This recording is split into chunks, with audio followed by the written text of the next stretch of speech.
Welcome to Sana online classes. So students, आज हम पढ़ेंगे maths NCERT class 11 chapter number 1।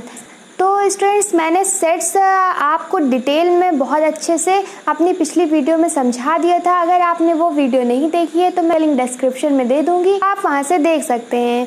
So students, तो आज का टॉपिक है टाइप्स ऑफ सेट। तो मैं अपनी इस वीडियो में टाइप्स ऑफ सेट क्या होता है, कितने तरह के होते हैं, मैं उसको अच्छे से एग्जाम्पल के थ्रू पूरा समझाऊंगी। अगर आप इस चैनल पर नए हैं तो इस चैनल को सब्सक्राइब कर लें और मेरे साथ ऐसे ही बने रहें।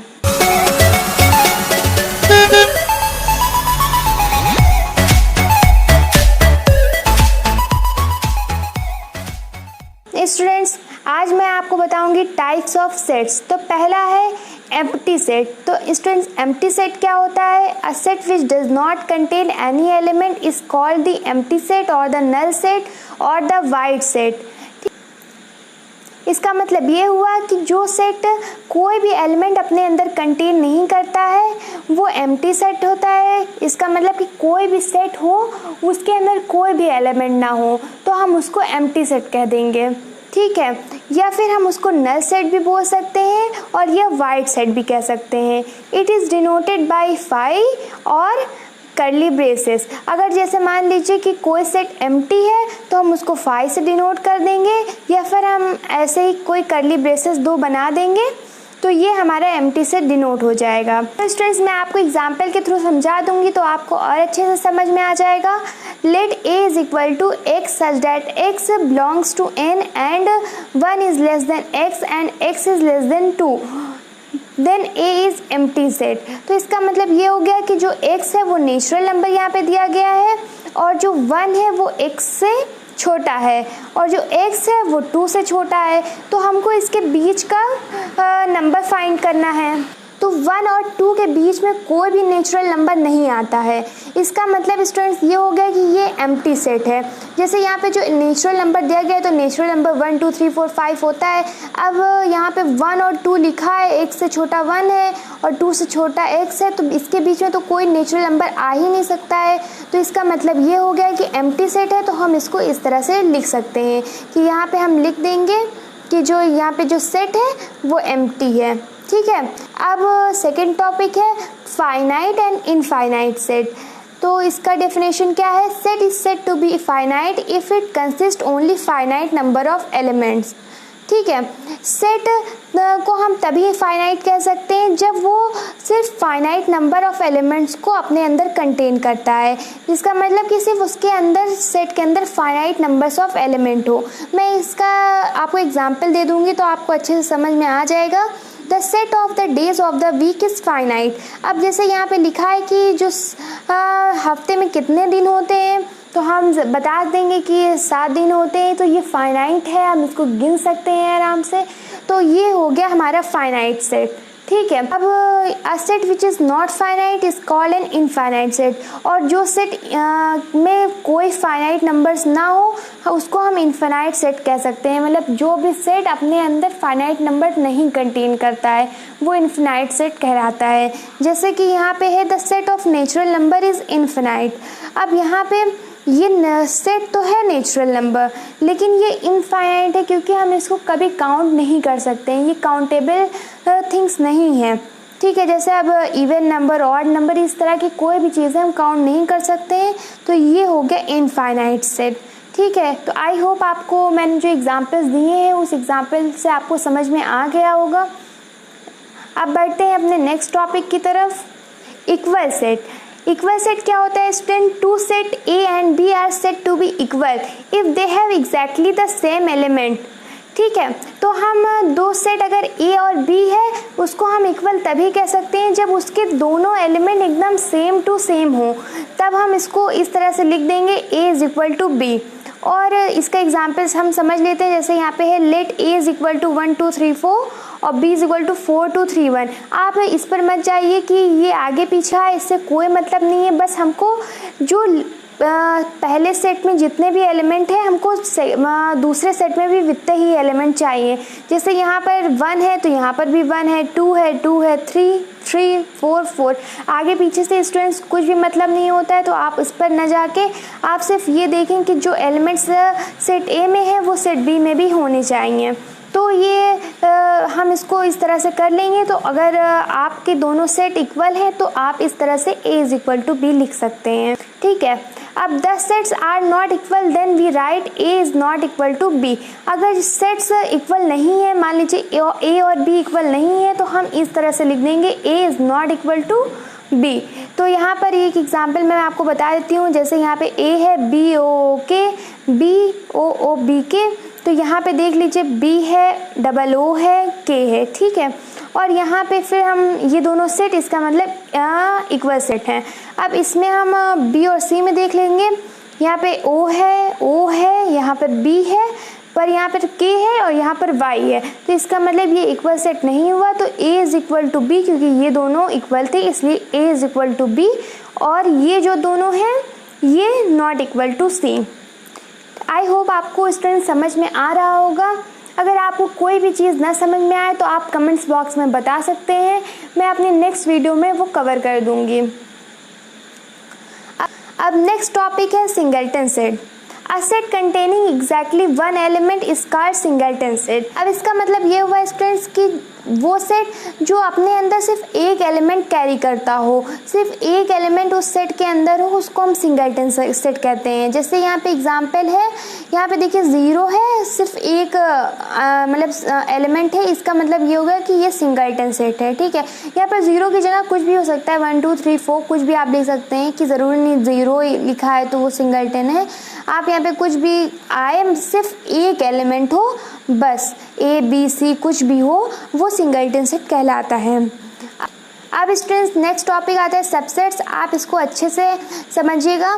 If every element in a set A is also a member of set B। मैं आपको बताती हूँ, जैसे सेट A में कोई भी मेंबर है वो सेट B का भी मेंबर होना चाहिए, ठीक है।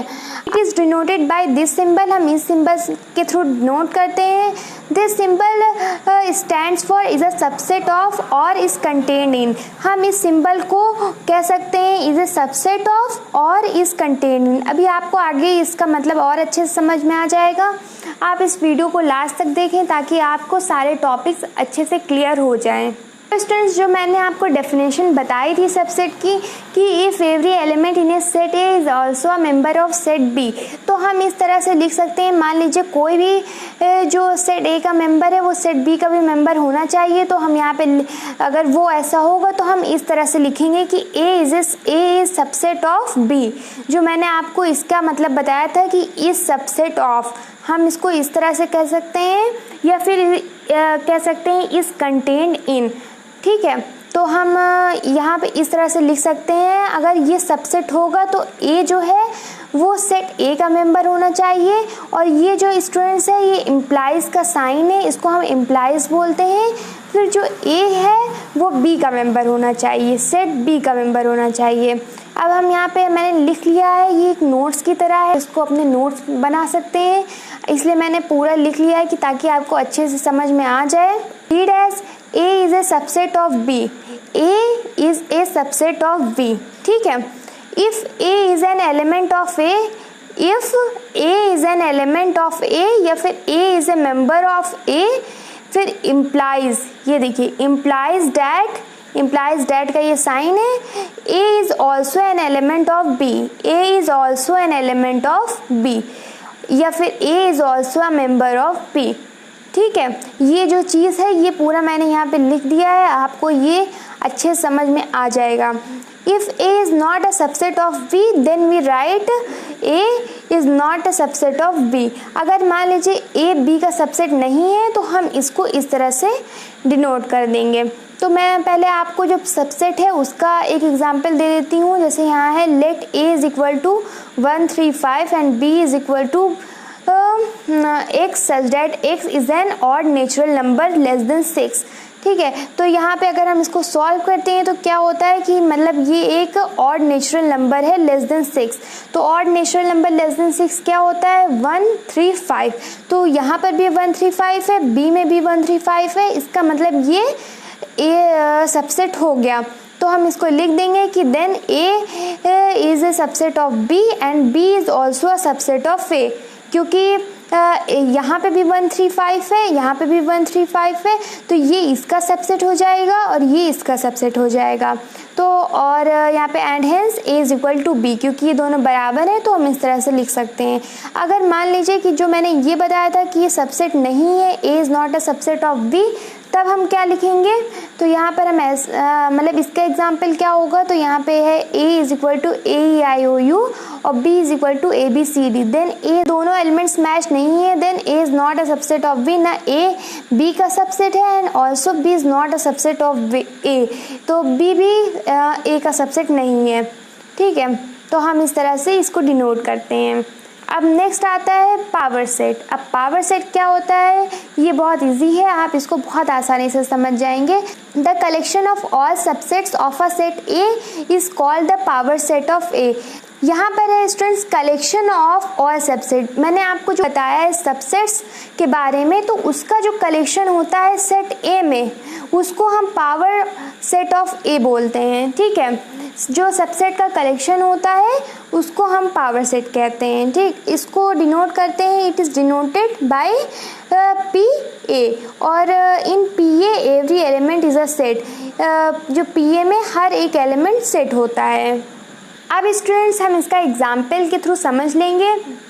If A is equal to 1 2 then, अगर यहाँ पर हम इसको, ये सेट है, अगर हम इसको पावर सेट के में कन्वर्ट कर देंगे, अगर पावर सेट हमसे बोला गया कि आप पावर सेट में लिखिए, तो आप इस तरह से लिखेंगे। यहाँ पर हम पी ए, उसका जो डिनोट हम जिससे करते हैं वो लिख देंगे पी ए, और यहाँ पे इज इक्वल टू 5 ब्रैकेट लगाएंगे, फिर 5, फिर कॉमा, फिर यहाँ पर 1।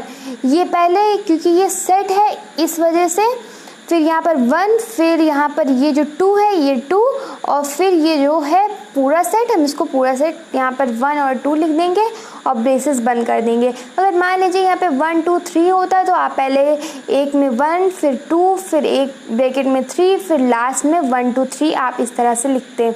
ठीक है, उसके बाद हम बढ़ते हैं अपने नेक्स्ट टॉपिक की तरफ, जो है यूनिवर्सल सेट। अब यूनिवर्सल सेट क्या होता है?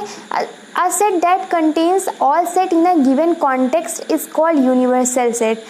अब यूनिवर्सल सेट वो सेट होता है जिसमें सारे सेट का कॉम्बिनेशन होता है, हम उसको यूनिवर्सल सेट कहते हैं। इसको हम डिनोट करते हैं यू से, यू सिंबल से। आपको मैं आगे अभी एग्जांपल दूंगी तो आपको और अच्छे से समझ में आ जाएगा कि यूनिवर्सल सेट क्या होता है।